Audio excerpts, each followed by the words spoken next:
This is a book ball summary of the book 7 Strategies for Wealth and Happiness by Jim Rohn. Would you rather be poor and happy or rich and miserable? Would you rather have a lovely life or meaningful career?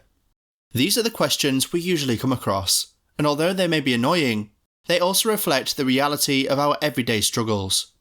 The truth is that everyone wants to be happy and rich at the same time. This is where Jim Rohn comes to the rescue with his book 7 Strategies for Wealth and Happiness. Watch till the end to find out the strategies Jim Rohn recommends. The author, Jim Rohn, felt this way himself when he dropped out of college and began working as a human resource manager. He worked hard for 6 years, yet remained stuck in the same position with the same salary. However, things changed when he met his mentor, Earl Shoaff. Under Shoaff's guidance, he learned effective strategies for building wealth through discipline and concentrated effort. By implementing them, he became a millionaire by the age of 31. While success can mean different things to different people, following the 7 strategies that can help you achieve your financial goal is a must. So let's get started. Number 1. Setting clear goals will help you discipline yourself and create structure. Think back to the last time you completed one of your goals or crossed an item off your to-do list.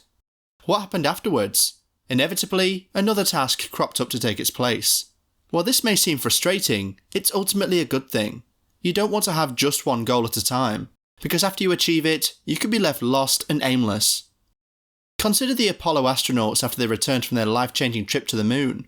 Sadly, several of the astronauts fell into depression because they no longer had anything to strive for. Nowadays, as part of their mandatory training, astronauts develop goals to work toward after their missions are complete. You too should have goals. To get started, it's important that you set aside some time to work on them. Try the following journaling exercise to help you visualize your long-term goals and get you thinking about how to achieve them. Grab a notebook and think about what you want to accomplish in the next 1 to 10 years. Then, write down a list of those goals as quickly as possible. Try for around 50 goals in total.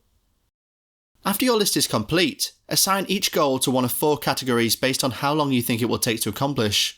1, 3, 5, or 10 years.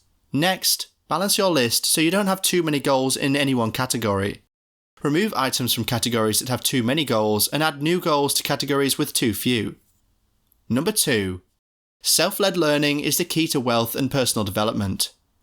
In most fields, people don't expect to achieve success without years of study and practice. Take medicine. No one would attempt a triple bypass surgery without first studying the human heart for years. So how could anyone expect to become wealthy and successful without ever studying, say, financial management or how to run a business? Fortunately, you don't have to spend time and money at a university to learn how to increase your wealth. Instead, you can do it through self-led learning. One way to get started is to take lessons from your daily life experiences. To do this, set aside time for self-reflection at the end of each day. Try to recall each significant event that happened in as much detail as you can. In particular, try to identify anything you did that worked especially well or poorly. This will tell you what to repeat and what to avoid in the future. Another way to use self-led learning to identify strategies for success is to draw on knowledge from books, videos, and audio recordings. In particular, seek out autobiographies of successful people and how-to books, such as the classic Think and Grow Rich by Napoleon Hill. Number 3. Eliminate barriers to your personal development and increase your value. How many times have you thought to yourself, I can't be on time, that's just the way I am? Or, I can't help that I'm a messy person. As common as statements like these are, they damage our self-esteem and make us feel like we're unable to overcome our natural tendencies. But in fact, yourself is one of the few things you can change.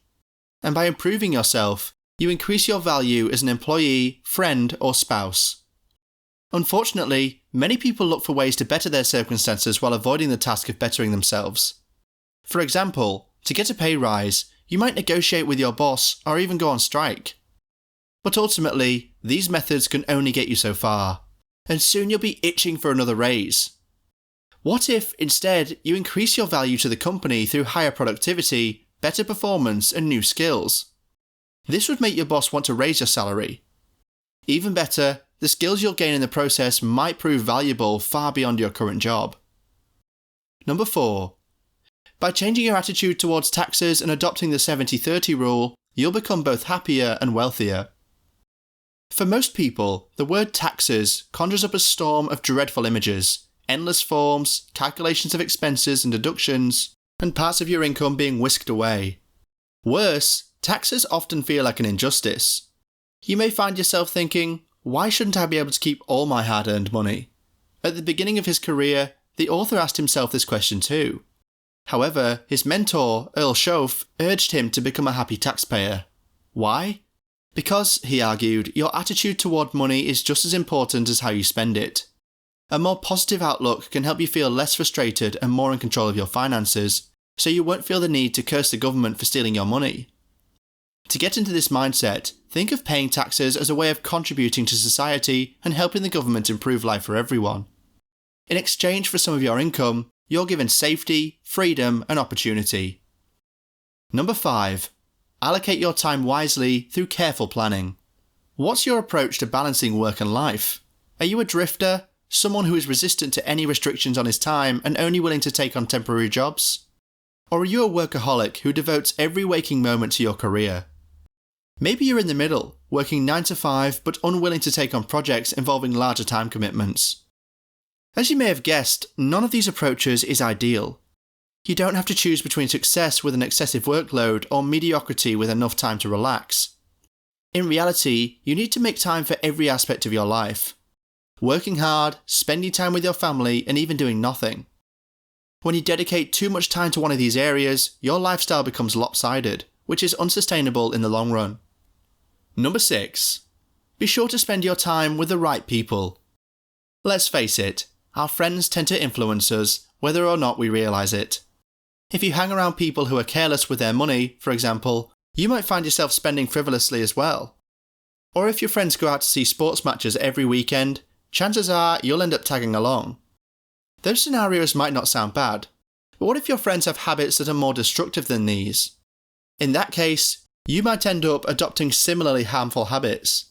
For instance, if you surround yourself with liars and cheaters, you might begin to see their behaviours as the norm. And before you know it, you might find yourself lying and cheating too. It's hard to admit that our friends could be bad influences.